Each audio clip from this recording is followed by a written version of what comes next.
première émission thématique de Mistral Social Club. Je suis donc Sylvie, l'animatrice de cette première émission, et je vais la présenter avec Mathilda.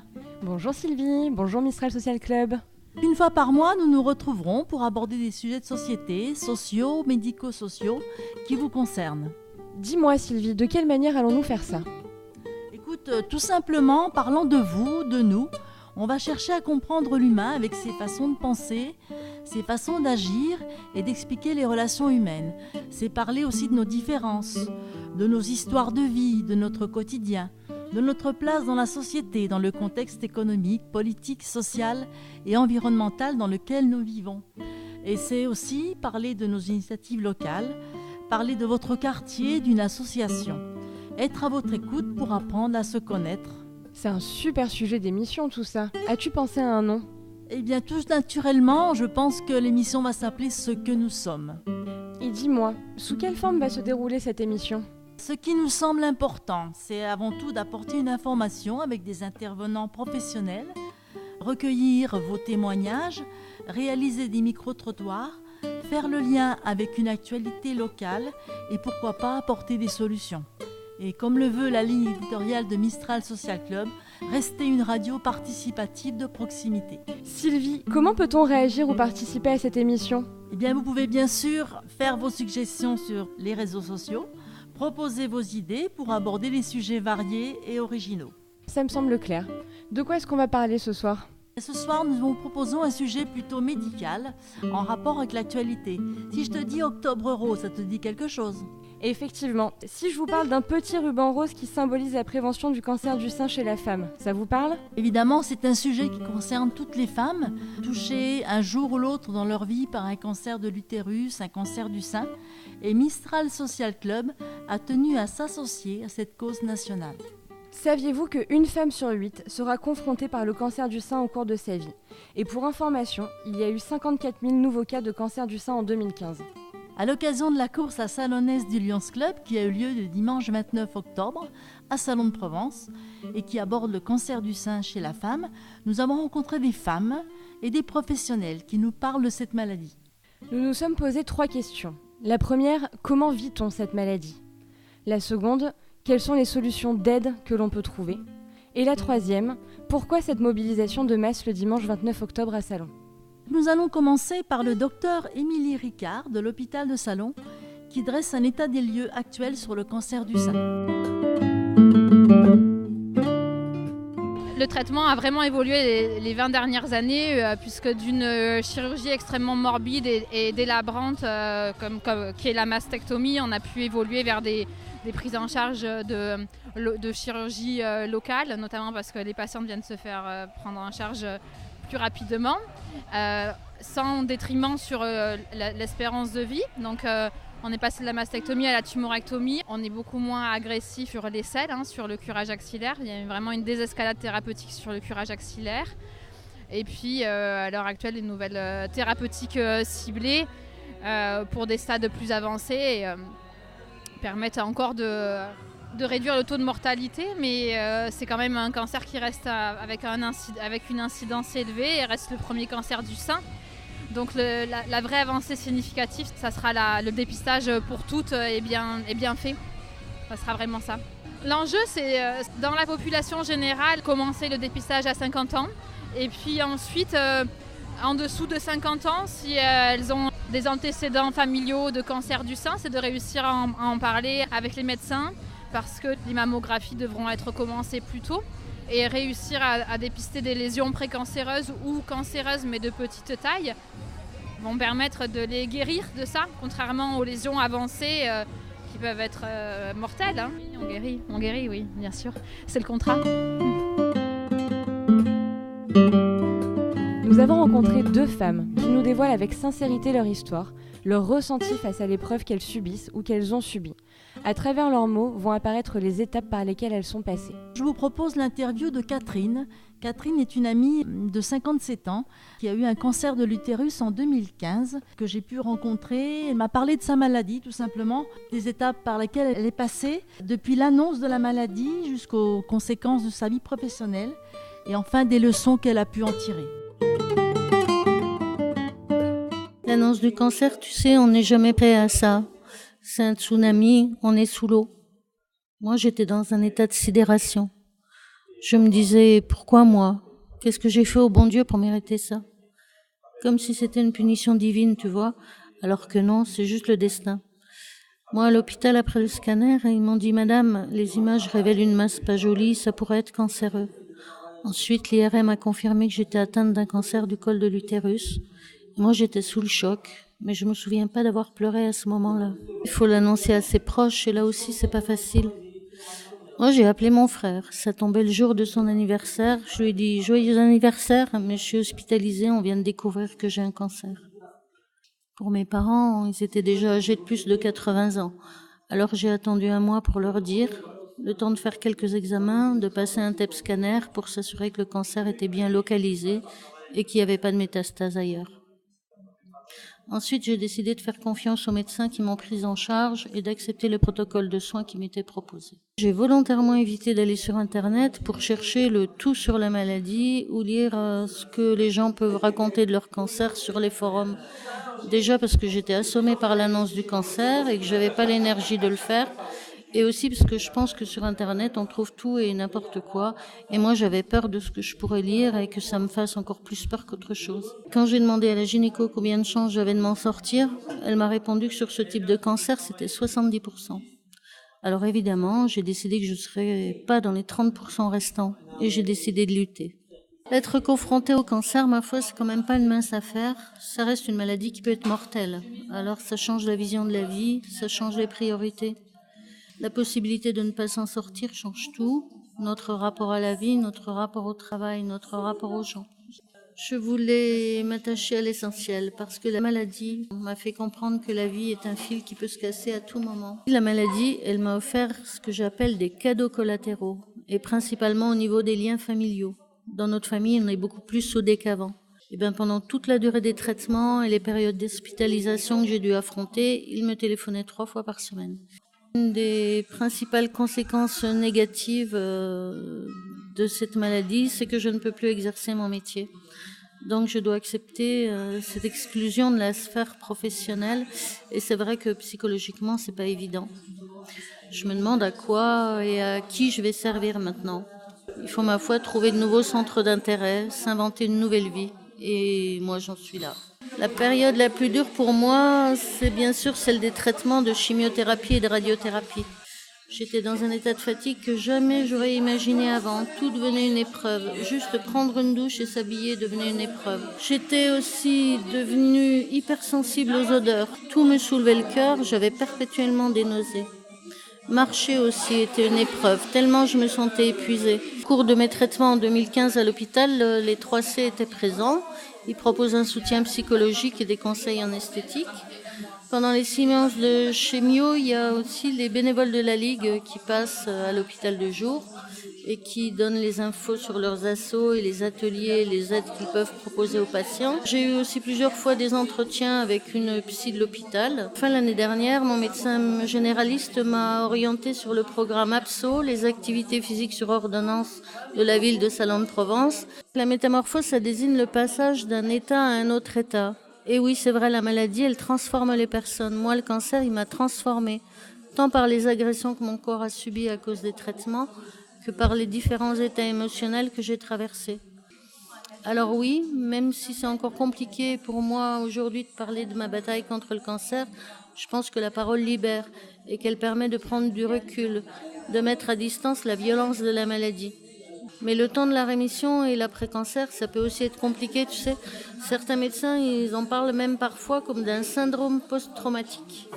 Parce qu'après avoir été entouré, pris en charge, cocooné, on se retrouve un peu seul. Les journées ne sont plus rythmées par les innombrables rendez-vous médicaux. Et l'entourage, lui, nous dit « ça y est, t'es guéri » et il aimerait bien passer à autre chose. C'est humain. Je crois que pour la personne qui a vécu la maladie, finalement, c'est pas si simple. Le traumatisme, il est plus long à s'effacer. Tout ne s'efface pas comme sur une ardoise magique. C'est une période de remise en question. Moi, je crois que vivre la maladie m'a rendue plus tolérante avec les autres. Parce qu'au final, tu vois, Sylvie, je crois que je m'en tire plutôt bien. Merci Catherine pour ton témoignage, je pense qu'il va toucher beaucoup de personnes. Nous allons maintenant écouter Laure, une jeune femme qui avait 24 ans le jour de l'annonce de son cancer et qui en a aujourd'hui 25, qui est en train de vivre sa maladie et qui est en train de la combattre. Bonjour, je m'appelle Laure, j'ai 24 ans. J'ai été diagnostiquée d'un cancer du sein à l'été 2017. Donc juste après avoir fini mes études, en fait, j'ai eu mon diplôme et je l'ai appris dans la foulée. Je m'en étais rendu compte par moi-même, sous la douche, j'avais senti une boule sur mon sein gauche. Donc je l'ai montré à mon médecin traitant qui m'a conseillé de faire une mammographie, enfin une échographie, et après une mammographie. Et en fait, je l'ai appris fin juillet 2017. L'annonce, c'est vrai que c'est quelque chose un peu indescriptible comme moment, il y a un avant et un après, enfin, c'est un peu bateau de dire ça, mais c'est vrai. J'ai été sous le choc, j'ai pleuré, il n'y a pas de... En fait, les probabilités que j'ai un cancer à 25 ans, 24 ans, c'était tellement improbable que c'était une éventualité que j'avais laissée de côté. Ça m'avait traversé l'esprit, mais pour moi, c'était tellement impossible que voilà, je suis tombée vraiment de haut. Puis après, tout s'est enchaîné très vite. Après, je suis retournée chez moi, j'ai fait mon IRM, mon TEP scan, j'ai rencontré le chirurgien. Environ 2 semaines après, j'étais opérée. On m'a enlevé du coup ma tumeur du sein. 2 semaines après, j'ai rencontré un oncologue qui m'a tout de suite fait comprendre qu'à mon âge, on laisse pas traîner, on fait pas rien, on fait la totale quoi. Donc chimiothérapie, radiothérapie, gros programme. Et ça a commencé 3 semaines post-op, donc le 21 août. Donc là, pareil, gros choc, parce que je m'attendais pas à ce qu'il y ait tout ça, étant donné que c'était bien localisé, etc. Du coup, j'ai commencé ma chimio, après qu'on m'ait posé un porte-à-4. Donc, opération en anesthésie locale dans le bloc, c'est une grande expérience, ça aussi, d'être réveillée au bloc. Mais ça s'est bien passé, tout va bien. Et puis la chimio, on appréhende tellement, on nous dit tellement de choses sur la chimio, comme quoi on va être tellement fatigué qu'on n'arrivera limite même pas à se torcher le cul, qu'on appréhende, on voit ça vraiment comme la pire épreuve de notre vie. Et puis au final, ça s'est bien passé pour moi. Les 3 premières ont été très dures parce que c'était un gros protocole, mais les 9 que j'ai eu après se sont quand même très bien passées. Je mets ça quand même sur le compte de l'homéopathie, qui a été, je pense, un traitement de fond qui a traité tous mes symptômes au fur et à mesure, tous mes effets secondaires au fur et à mesure, qui a permis de les atténuer. On a trouvé plein de petites techniques avec mon médecin traitant qui font que ça s'est vraiment bien passé pour moi. Après, c'est sûr qu'il y a des étapes qu'on peut pas nier dans le traitement, comme la perte des cheveux, c'est sûr. Mais ça me va plutôt bien. J'ai la chance d'avoir la tête en cœur, comme disent certains coiffeurs. Du coup, ça me va plutôt bien. Ouais, c'est vrai que quand je suis allée essayer des perruques, pour la première fois, j'avais encore les cheveux courts. Je m'étais coupé les cheveux courts pour anticiper, m'habituer moi et habituer mon entourage aussi déjà. Et c'est pas d'avoir les cheveux courts qui a été le plus dur, c'est d'aller essayer des perruques. Ça m'a fait un bizarre quand elle m'a présenté tous les modèles et tout. J'étais pas bien, ça m'a fait pleurer. Puis après, je me suis prêtée au jeu, j'en ai essayé plein de toutes les formes, toutes les couleurs. J'ai pris des photos, j'ai fait un sondage parmi mes amis et ma famille, et puis on essaye de voir le bon côté des choses. Après, c'est sûr que c'est pas donné. La Sécu rembourse 125 € de la perruque. Et moi, ma mutuelle m'a remboursé environ 200 et quelques, je crois. Au final, elle m'a coûté 100 € ma perruque. Ça coûtait 490, un truc comme ça, et au final, ça m'a coûté 100 €. Donc ça reste accessible. Après, ça dépend pour qui, bien sûr, mais faut une bonne mutuelle, quoi. Puis j'ai pas pris le meilleur modèle de perruque. J'ai pris un entre-deux, pas la moins chère, pas la plus chère. Et c'est loin d'être du cheveu naturel, parce que le cheveu naturel, c'est inabordable. C'est 2000 € la perruque ou je sais pas quoi, enfin bref. Donc c'est vrai que c'est une étape. Puis quand je suis allée la chercher, ma perruque, que j'avais mise de côté, que je l'ai mise sur ma tête et tout, je suis partie, j'étais contente, je trouvais que ça m'allait bien. Mais gros rejet. C'était pas moi, c'était pas mes cheveux, c'était pas ma tête, c'était pas moi, quoi. Du coup, je la mets très peu, ma perruque, finalement. Je l'ai pu s'acheter pour quand je trouverai du boulot, éventuellement, ou... Après, je vois autour de moi en chimio, il y a des femmes qui ont tout le temps leur perruque et ça leur va très bien et ça a l'air de leur convenir. Donc je pense que c'est très personnel, le lien à la perruque. Mais voilà, moi ça me gêne, ça me chatouille, ça me pique, enfin bref. C'est pas mon délire. Mais bon. Pour les grandes occasions, quand on sait qu'il va y avoir des photos, on met la perruque. Voilà. Après, là pour l'instant, j'ai pas encore fini tous mes traitements. J'ai mon programme de radiothérapie à venir, donc je sais pas encore ce que ça va donner. J'appréhende, mais sans plus. J'essaye de me dire qu'après la chimio, normalement, ça devrait être un parcours de santé. Mais bon, on sait jamais. Ça peut brûler, ça peut être quand même très difficile, donc on verra. J'essaye de pas trop y penser. Tout ce qui compte là pour l'instant, c'est que j'ai une date de fin. En février 2018, j'aurai fini tous mes traitements, donc ça soulage, ça permet d'accepter. Parce que c'est vrai que depuis le début du traitement, c'est un peu ce sentiment de se faire balader d'un service à l'autre, de pas vraiment pouvoir prendre de décision.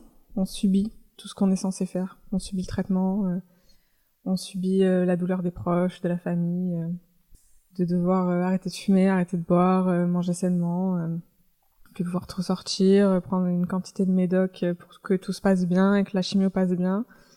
Et ça, c'est un peu... on se sent dépossédé de sa capacité de décision. Parce que, à 25 ans, on dit pas non à une chimiothérapie qui peut vous sauver la vie, quoi. Enfin, même si c'est un cancer qui se soigne le mieux, le cancer du sein. C'est celui où il y a le moins de cas de récidive, etc. C'est quand même pas évident. Donc oui, il y a un sentiment d'être un peu entre parenthèses. Sa vie entre parenthèses. Pas pouvoir chercher du travail, pas pouvoir se lancer dans de nouvelles choses parce qu'on sait pas comment on va vivre la chimio, comment on va vivre le traitement. Donc ça, c'est pas évident. Le fait d'avoir la date de fin, ça me permet de me reprojeter dans plein de choses, d'envisager, de chercher vraiment du travail, de m'épanouir dans autre chose, d'avoir des projets de voyage, de reprendre possession de ma vie en fait. Quand on s'accroche, qu'on est bien entouré, qu'on a de la famille, des amis, le plus dur c'est pas le traitement en lui-même quoi. C'est plus le côté entre parenthèses. À savoir quoi faire de son temps, de ses journées. Je fais un peu sans réfléchir, je crois que j'ai fait l'autruche. Je me suis un peu renfermée sur moi-même, j'essaye de pas trop réfléchir en fait. Il y en a qui pensent que c'est bien d'en parler. J'en ai parlé un peu à la psychologue du service de chimio, mais je me suis pas étendue sur le sujet, mais ça pareil, je pense que c'est une question de personnalité. Il y a des moments où on est prêt à en parler, des moments où on n'est pas prêt. Et il faut pas se forcer, il faut savoir s'écouter. Parce que c'est pas en se forçant, en essayant de prendre les bons conseils de tout le monde que ça va aller, quoi. Au contraire, ça énerve. Ça met en colère et il faut pas sombrer dans la colère non plus. Après, je dis pas qu'il faut être résigné. Mon oncologue, il a utilisé une formule qui m'a marquée, c'est l'annonce d'un cancer, c'est comme un attentat, mais vous êtes tout seul pour l'affronter, quoi. Il n'y a pas tous les autres, il n'y a pas cette espèce de cohésion. Donc il faut trouver ses propres ressources et la meilleure façon d'y faire face par soi-même.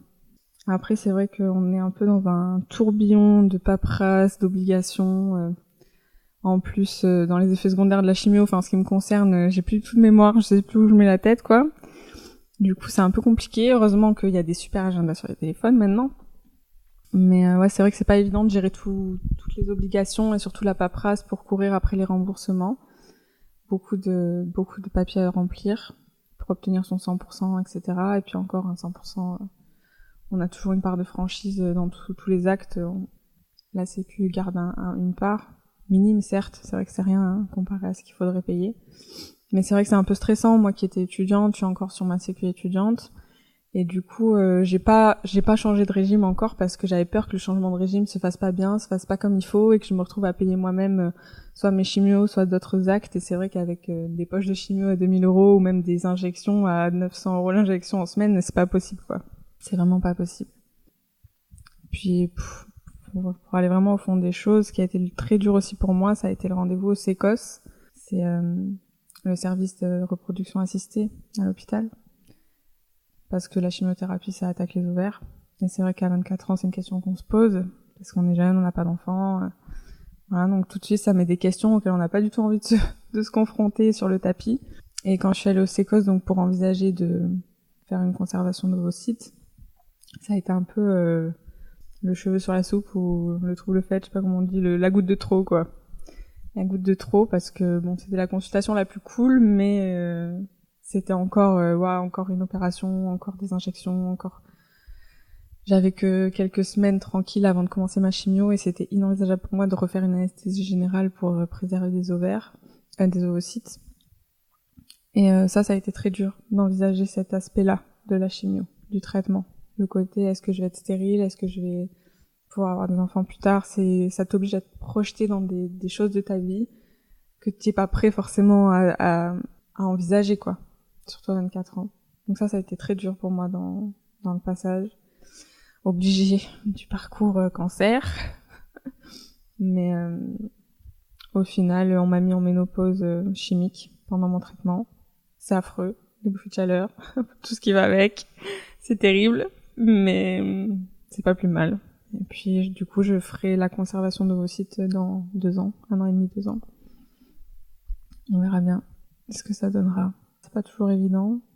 Surtout, faut en parler avec son conjoint, pour les femmes qui en ont. Et puis, il faut pas croire que le sexe, c'est tout ce qu'il y a dans un couple. Même si c'est possible avec le cancer, il paraît. Mais bon, c'est pas évident. Que dire de plus sur cette expérience? Je la souhaite à personne. Je conseillerais d'être bien entouré, de prendre un maximum d'informations auprès de personnes qualifiées. Ne surtout pas aller sur Internet, ça sert à rien. Voir son médecin traitant, voir peut-être plusieurs médecins, homéopathes, même d'autres branches, s'ouvrir à d'autres choses, à la méditation, tout ce qui peut faire du bien, essayer de nouvelles choses. Voilà, ne pas croire qu'il n'y a qu'un seul chemin pour faire face à ça. Et puis surtout en parler à son conjoint ou à sa famille proche, à ses amis proches. Ne pas redouter l'annonce, il faut en parler, il faut dire le mot cancer, parce que c'est comme ça qu'on a le soutien qu'on mérite et que les gens qui nous aiment se manifestent. Il faut pas avoir peur de ça, il faut pas se cloisonner sur soi-même et croire qu'on est trop fort et qu'on va tout affronter tout seul. On a besoin des autres, Ce serait mon conseil.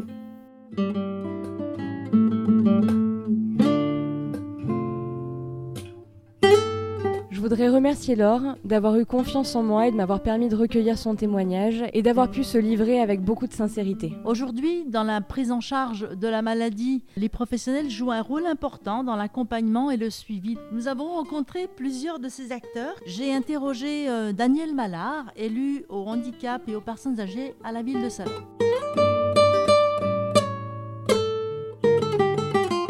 Il faut vraiment en parler parce que ça ne s'arrête pas encore. J'espère qu'un jour on trouvera la solution. Moi-même, je travaillais à l'hôpital pendant 40 ans, donc je suis vraiment bien placée pour savoir ce qui se passe.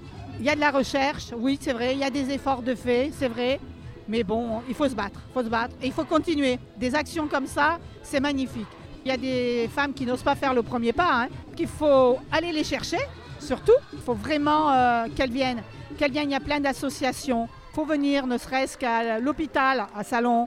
Il y a l'ASPRS, il y a donc toute la Ligue contre le cancer. Vraiment, ce sont des gens formidables, des bénévoles. C'est le premier pas qui compte.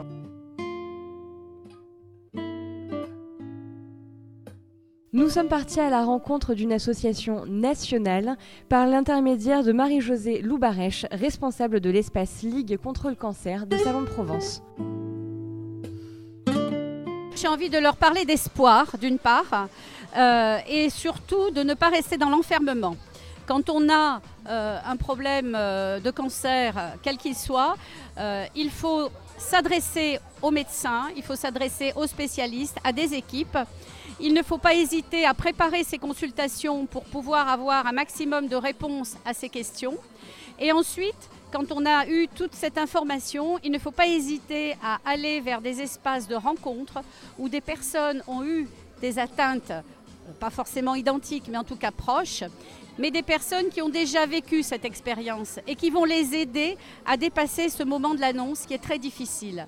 Quand les gens viennent vers nous, on essaie justement de leur donner des conseils pour qu'elles vivent mieux cette difficulté et voir quelqu'un qui est sorti de cette période de tempête, qui a dépassé la trithérapie, c'est-à-dire l'intervention, la chimiothérapie, la radiothérapie.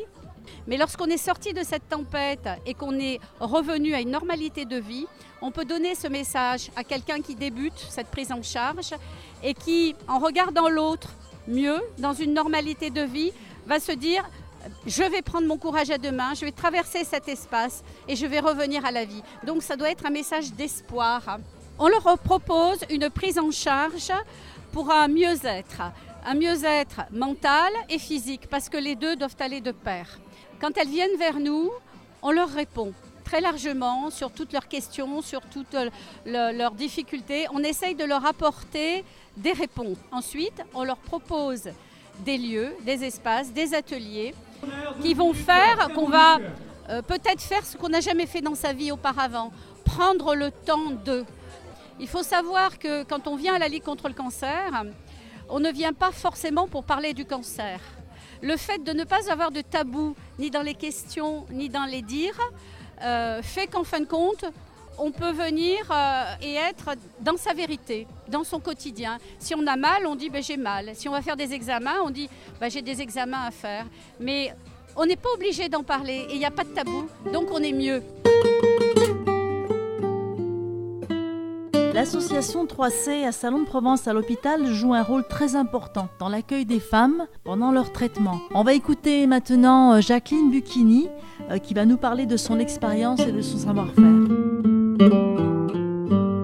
Ils sont déjà effondrés par le diagnostic qui a été fait.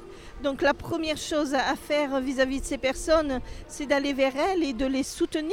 Et pendant ces moments-là, certes, ils ont leur famille, leurs proches, mais quand ils sont au centre hospitalier, ils sont un petit peu démunis, je dirais, psychologiquement, devant ce diagnostic. Notre rôle à nous, à l'association, c'est d'aller vers eux, de parler avec eux, de les sortir de leur solitude, car il y a quelque part pour certaines personnes une forme d'enfermement. Tout le monde ne va pas vers l'autre pour expliquer vraiment ce qu'ils ont. La démarche est justement de faire parler ces personnes et après de les accompagner pendant tout le traitement avec ce que l'association propose, c'est-à-dire déjà les sortir de leur solitude avec des lectures, faire que le temps ne soit pas trop long pendant le traitement et proposer des intervenants. Et enfin, pour terminer, nous allons écouter Béatrice Lepabic, socio-esthéticienne indépendante, qui intervient à l'hôpital de Salon de Provence. Une perte d'identité totale. Vraiment, ces personnes ne se reconnaissent plus. Il y a déjà une colère qu'elles essayent de gérer pour essayer de comprendre pourquoi moi. Après une perte d'identité, elles ne se reconnaissent pas, ni en se regardant dans un miroir, ni à travers les yeux, le regard de leurs proches. Elles sont anéanties. J'essaye à travers les soins d'esthétique, et comme je parle d'esthétique, ça va être l'esthétique essentielle et pas superficielle, que ramener un confort à leur peau, à cette enveloppe peau, réapprendre à s'aimer, leur prouver que la beauté n'est pas de l'extérieur mais de l'intérieur, et que cette beauté, elles l'ont toutes. Même en ayant perdu une chevelure, parce qu'en fin de compte, ce qui ressort le plus, on va prendre pour aujourd'hui par exemple le cancer du sein, une perte de sein, c'est pas ce qui les tient le plus à cœur, mine de rien. Je pensais que c'était là la féminité, et ben non, c'est quand elles perdent leurs cheveux, les cils, les sourcils, et là, elles ont vraiment perdu leur identité à ce moment-là. Moi, j'ai l'impression, comme je travaille dans différentes structures, qu'il y a tout plein de petites entités avec tout plein de belles choses à faire, tout plein de personnes qui sont vouées à aider, à encourager, mais en fin de compte, il manque un coordinateur, un chef d'orchestre pour arriver à relier toutes ces petites entités. Leur beauté vient de l'intérieur et pas de l'extérieur. Merci à toutes pour ces témoignages. Vous retrouverez la description de cette émission, toutes les coordonnées des intervenants. Savez-vous également que vous pouvez soutenir la lutte contre le cancer du sein en participant à des actions telles que la Salonnaise qui a eu lieu le dimanche 29 octobre ? Nous vous proposons d'écouter sur le vif le témoignage de ces participantes.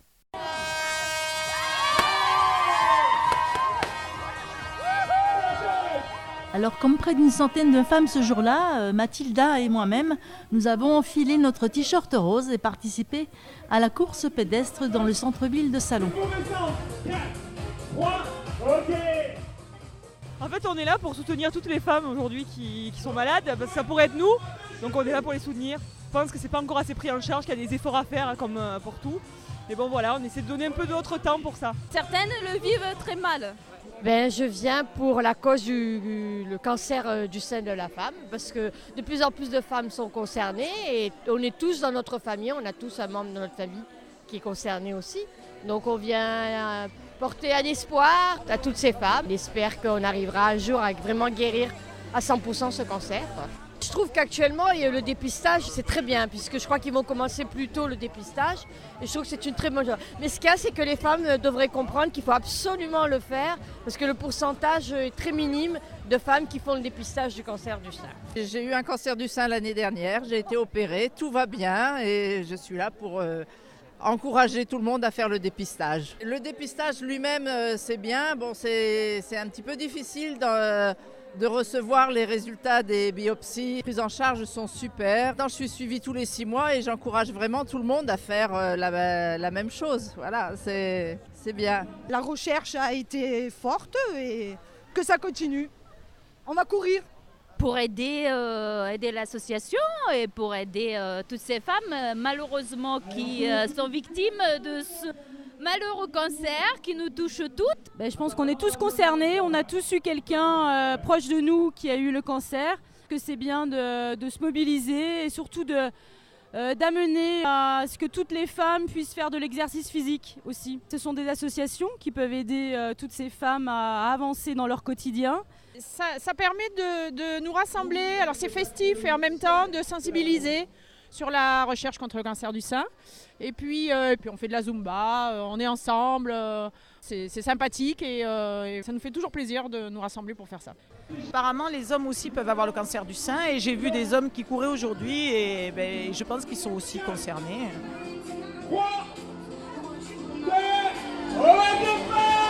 Antoine, organisateur de cette course La Salonnaise, est-ce que vous pouvez nous faire le bilan de cette journée ? La Salonnaise, pour sa 6e édition, a été encore cette année un grand succès. En premier au niveau de l'ambiance, grâce à notre animateur Gilles Géry, qui toute la matinée a mené tambour battant cette manifestation. Grâce à toutes les participantes qui étaient là de bonne heure et de bonne humeur malgré le Mistral. Et puis cette couleur rose, je crois que quand on dit voir la vie en rose, c'était un peu ça. Ça permet effectivement de communiquer, d'être ensemble sur un sujet assez grave qui nous touche tous de près ou de loin. Nous avons eu 500 personnes et beaucoup de gens très très enthousiastes que l'on retrouve d'ailleurs chaque année. Et une bonne communication donc de la part des médecins, de la part des associations et je pense une grande unité dans le combat contre le cancer du sein. Pour terminer notre sujet, quoi de mieux que de la musique ? Nous avons trouvé une chanson interprétée par Fabi Perrier, auteure-interprète que nous remercions infiniment pour ce beau cadeau. Elle sait combien la vie est précieuse et qu'elle peut être aussi très fragile. Depuis de nombreuses années, Fabi écrit des chansons et se produit sur scène. L'épreuve du cancer est venue plusieurs fois bouleverser ses projets artistiques, mais la passion qui l'anime est indestructible. La chanson s'appelle « Ce matin-là » et je vous laisse apprécier ce moment.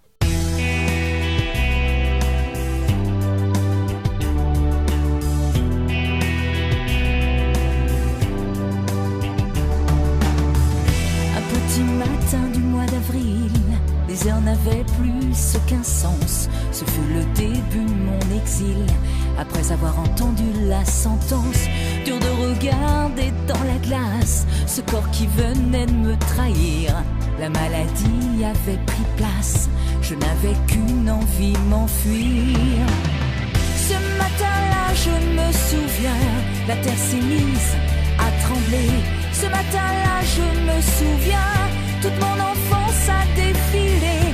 Ce matin-là, je me souviens, le pire m'a soudain réveillé. L'envie d'être à demain, je ne l'ai pas oublié. Dans les couloirs de l'hôpital, je ressemblais à tous les autres. Ils avaient tous le teint si pâle d'avoir envie d'autre chose. Dans les chambres, les blouses blanches semblaient privées de tout sourire. Mais dans le visage d'un enfant, j'ai lu sa rage de vivre. Ce matin-là, je me souviens, la terre s'est mise à trembler. Ce matin-là, je me souviens, toute mon enfance a défilé. Ce matin-là, je me souviens, le pire m'a soudain réveillé. L'envie d'être à demain, je ne l'ai pas oublié. Un petit matin du mois de juin, les heures sonnèrent comme une évidence. Dans le regard de cette petite fille, j'ai compris quelle était ma chance. Je me suis regardée dans la glace, comme une renaissance à la vie. Mes rêves ont pris toute la place, je n'ai qu'une envie, c'est vivre. Ce matin-là, je me souviens. Ce matin-là, je me souviens. Ce matin-là, je me souviens. L'envie d'être à demain. Chers auditeurs de Mistral Social Club, ce fut un réel plaisir de présenter cette première émission de Ce que nous sommes avec vous. Merci à l'équipe du Mistral Social Club pour cet élan d'enthousiasme dans la préparation de l'émission. Merci à tous les intervenants interrogés au micro et merci à vous d'avoir été à notre écoute. Nous vous rappelons que toutes les coordonnées et les liens qui ont été cités pendant l'émission seront sur Facebook. N'hésitez pas à partager sur vos réseaux sociaux. On vous donne rendez-vous le 14 décembre à 19h pour la prochaine émission, dont le sujet portera sur la solidarité. On va se poser la question, jusqu'à quel point êtes-vous capable de générosité, d'empathie ou de coopération ? Nous parlerons des engagements humanitaires et associatifs, des solidarités de proximité, de la sensibilité au malheur et l'attention au bonheur des autres. En parlant de générosité, n'oubliez pas le week-end du 6 décembre de vous mobiliser pour le Téléthon, soit par un don, une action, une participation. Le programme de Salon Téléthon cette année est très riche. Toutes les infos sont sur leur site. Nous vous rappelons également qu'il est possible de se mobiliser pour le SIDAction. Pareil, toutes leurs informations sont sur le site. D'ici là, portez-vous bien. Bonne soirée Mathilda. Bonne soirée Sylvie.